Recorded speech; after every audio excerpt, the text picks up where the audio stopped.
Tea Party still a force in America? Yeah!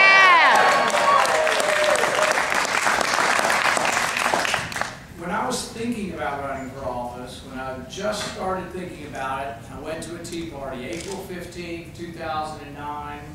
I live in a fairly small town in Kentucky, and I went down to the square. I've been coaching my 10-year-old's baseball game, and I said, I'm going to take a few minutes off. I'll be 20 minutes, and I'll be back, because probably nobody will be there. I showed up expecting 20 people to be there, and there were 700 people crowding our square. Many people in the beginning said, the Tea Party, oh, it's just a concoction of the news networks or some conservative in Washington. But it wasn't, and I think they're finally truly understanding that it isn't. It isn't created in Washington. It's everywhere across the country, city by city. Some people still don't get this. In Kentucky, Bowling Green has a Tea Party, and they don't always talk to Lexington's Tea Party. In fact, they don't always even know Lexington's Tea Party. That's the definition of a true grassroots movement that has sprung up and has really not yet coalesced into organizing by state and by country. Now, that's not entirely true. I know there are national Tea Party groups, and they are beginning to form statewide, and so I don't want to downplay that, but I want to emphasize the grassroots nature of this. Some said when people who came from the Tea Party were elected that Washington would co-opt us. Are we going to let that happen? No! The interesting thing is I think we're already co-opting Washington.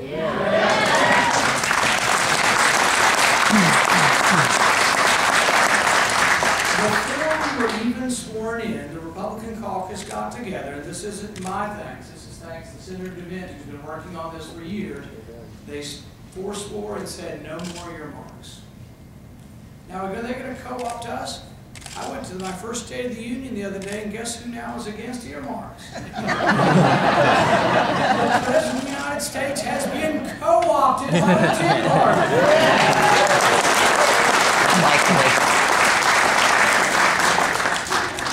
I don't think he's necessarily happy about it.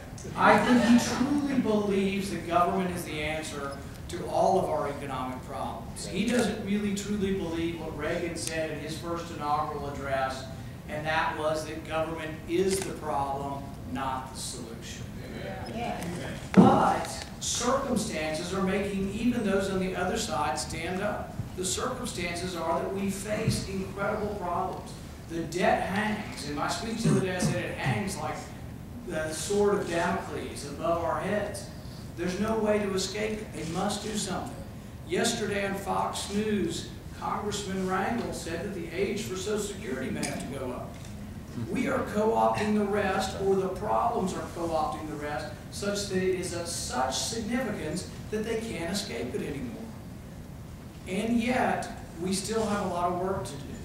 We've introduced a bill, or my office has, that will cut $500 billion in spending. Most of official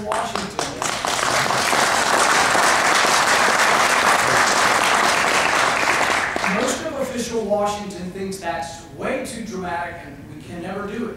But guess what? It's not enough. $500 billion, if we cut it tomorrow, would be a third of next year's debt. It barely gets us going in the right direction. You need to let your representatives know, you need to call them and write them that $50 billion is nothing anymore, $100 billion is nothing anymore, and that we need more. We need structural change. I'm going to turn the microphone over in just a minute to Senator Lee from Utah. But one of the things we're talking about is making the rounds, but it will make a difference what you do and how you can force the issue is we have to link raising the debt ceiling to something of value. It can't be a one-time token cut. We do need cuts, so I want to link cuts to raising the debt ceiling. But we also need to transform the process. We need to force them to balance the budget by law. Yeah.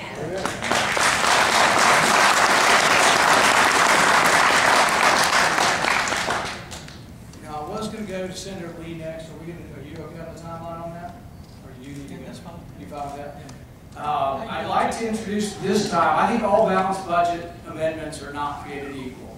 I think we need to talk about the language, we need to know what's in it, we need to know how we can try to fix the country and not be deluded into going for something that's not enough and they'll immediately evade.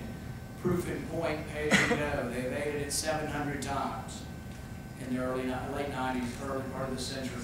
So without further ado, I'd like to introduce a great Tea Party Caucus member, going to be a great U.S. Senator, Mike Lee from Utah.